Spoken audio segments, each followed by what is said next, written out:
Hey folks, it's Phil McPhalen. Happy Monday. Hope everybody had a beautiful weekend. Got some rest.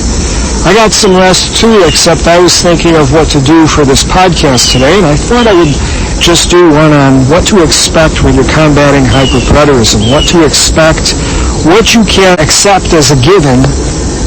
And this is based on just years and years of doing this, of combating hyper-preterism, of arguing against hyper-preterism, of dealing and interacting with full preterists of various persuasions. And the one common denominator I think that I can point to as to what to expect is you ain't going to convince nobody about anything. And that may sound a little bit strange to hear me say that, but you're not going to convince anybody of their errors unless they themselves are convinced. This takes time. Sometimes it happens, sometimes it doesn't. I didn't understand this really in detail until I studied Schopenhauer. I was reading his book, World as Will and Idea, and he made a very good point that the intellect is subservient to the will. And so what you're dealing with is you're dealing with someone who does not want to believe orthodox truth, does not want to believe in things like the physical resurrection, the future kingdom, the future visible second coming of Christ, the fact that Jesus Christ is a glorified man and not a disembodied spirit. They don't want to believe these things.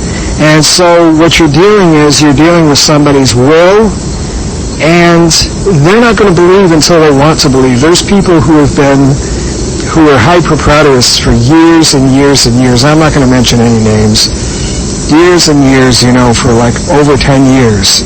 And they were debating, and they were being, people were trying to convict them with the word of truth. People were using arguments left and right to try to break through, try to convince them that full preterism is a heresy, that it's false, etc., etc., and they wouldn't hear it. They were just, And then one day, whatever happened, some kind of, epiphany must have happened to them where they woke up and they said, okay, this is a false system. And when they decided that, when they made that decision that it was false, they made that decision willingly to leave the system, and that's when they left the system. You're not going to convince somebody to leave a false system just based on an argument or a set of arguments or a series of arguments. It's a common presupposition within apologetics that if you can present an argument that's just, perfect, you're going to convince someone by sheer weight of argument, by sheer weight of logic. And that's not true.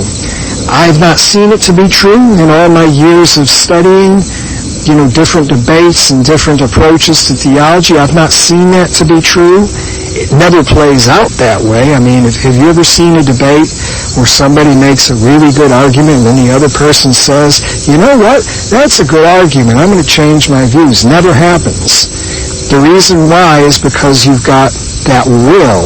You've got one person who wants to defend one view, and you've got another person who wants to defend another view. Each party is determined at the onset that there's not going to be any compromise. So there's not going to be any compromise. You could say it's just for the audience, it's for the people who are listening to get their information, to make a reasonable decision based on what they hear. And that's partially true. It's also partially true that it becomes a political conflict, a political controversy. When you get sucked into those politics, religious politics, you're going downhill, buddy. You're going downhill. It's like being at the, in the center of a whirlpool. You're getting sucked right in. Earthly politics can be poisonous enough. They can be poisonous to one's peace of mind. They can be poisonous to one's mental well-being. When you get into religious politics, that's when you get into a whole different ballgame, and it becomes poisonous, it becomes toxic to even get close to something like that, which is why I don't, to this day, I do not watch entire debates. I can't do it. I can't get through an entire debate unless it's something that's like 10, 15 minutes long. I can't do it, because if I start hearing somebody corrupt the truth, and I start getting that political vibe coming across where I'm being herded into certain political party by somebody who's representing that party, then I know right there that that's going to be, to me, that's going to be a spiritual defeat for that day. So I try to stay away from that. I try to stay away from the controversy. I try to stay away from the politics of it all. But yes, you could say that it's for the audience. You could say it's also to support a political party.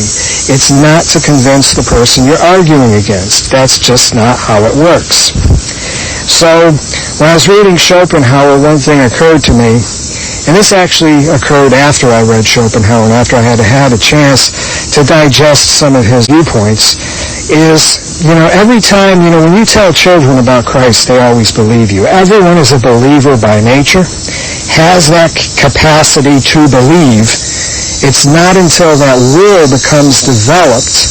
This usually takes place starting in puberty and into young adulthood, that the mind becomes set one way or another. The mind becomes set in evil, in wickedness, then that person's going to reject the light because their deeds are evil. But remember, you have to remember, Jesus Christ is the light that lighteth every man that cometh into the world. So that light of conscience that all men possess, and that ability to believe that all men naturally possess.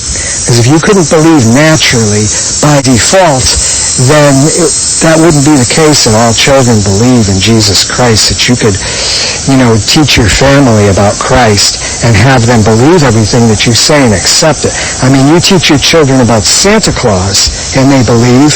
You teach your children about Jesus Christ and they believe. They don't become unbelievers until their will is hardened. And so the purpose of God's regenerating grace is to break down that barrier of will. It's to break down that hard will so that the individual accepts Christ and accepts the truths of Scripture, accepts what God is telling them in the Word. Doesn't try to twist the Word, doesn't try to bend the Word, doesn't try to evade the Word, but accepts the Word. And that's the one thing that I've seen over and over again as not only a Christian, but also as sort of an amateur debater, that the will is the obstacle you have to worry about when you're debating full preterists. And you're not going to convince anybody of anything. They have to be ready. They have to be willing to leave. When they're ready to leave, they'll leave. Now, you can present a lot of arguments. You can present a lot of evidence. Most full preterists that I've talked to are kind of caught up in a sort of a loop of circular reasoning. And breaking through that loop is probably one of the hardest things I've ever had to do. You're sort of caught up in this loop of circular reasoning. You're just going round and around and around. So you'll present proof texts, you'll present data, and most of the time you're going to see it just bounce right off. They won't answer, they won't interact with that data, they'll skip to something else, because they're going around and around in circles. So breaking that loop, breaking that sort of cycle becomes the hardest thing to do. And it's got to be done. I think the person has to make a decision to stop and think about where they're going and what their theology is all about. And getting them to do that is very difficult. So that's another thing you have to consider, is that you're probably not going to, unless you can get them to view the evidence and assess the evidence and weigh the evidence and even just look at the evidence, look at this evidence that you're bringing forward, you're not going to have a very fruitful discussion with them. So things to think about, because a lot of people, they debating with full preterists, and then they get on a kind of a kick where it's like, now I'm going to defeat this system, and they go against it, and they just bump heads, with full preterists. They don't convince anybody.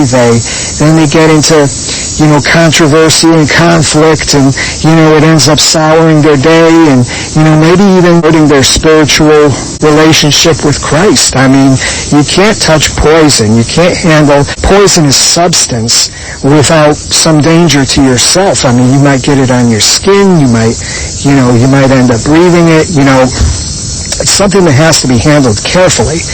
And what I've always recommended, I know I said this in previous podcasts, is for someone to leave full preterism, I've always recommended detox. Always recommended detox to the point where when you leave full preterism, you need to take a break from theology for at the very least 3 or 4 weeks.